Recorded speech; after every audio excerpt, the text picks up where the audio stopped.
Patoche a 50 ans. Patoche, c'est pas son prénom, non? Son prénom, c'est François, mais tout le monde l'appelle Patoche.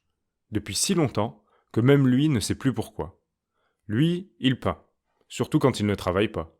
Et comme il aime peindre plus que travailler, il ne fait jamais d'heures sup à l'usine. Quand il travaille, c'est à la chaîne, et l'impression d'être enchaîné, c'est ce qui l'habite. En vérité, il est plus assourdi par le bruit des machines qu'enchaîné, mais il ne sait pas quoi faire d'autre. Quand il travaille, c'est à la chaîne. Et le seul moment où il a une impression de liberté, c'est quand il reçoit son salaire et qu'il peut tout claquer en aquarelle.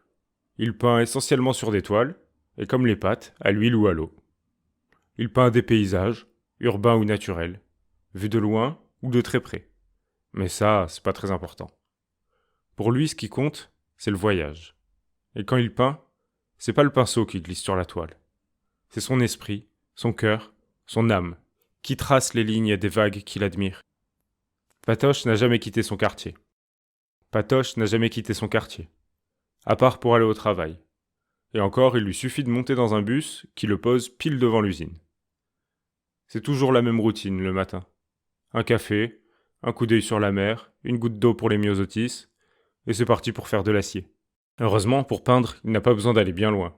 S'il monte sur la colline où il habite, il peut voir loin sur l'horizon, et le soleil se coucher sur la mer. Avant de quitter son travail, il change toujours de vêtements. Il ne veut surtout pas ramener la moindre poussière de cette usine chez lui. Parfois, il imagine qu'une minuscule croûte de calamine se pose sur un de ses vêtements et finit sur l'une de ses toiles. Il n'en dort pas de la nuit. Et c'est une nuit où il ne dormait pas qu'elle est venue le voir. Une souris. Elle s'est assise sur son oreiller et a chuchoté.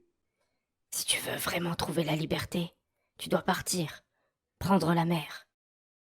Mais à force d'écouter les machines, il entend plus très bien. Alors il a commencé à peindre la mer.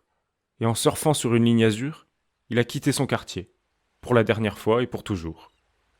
Son chevalet est resté là, tout en haut de la colline.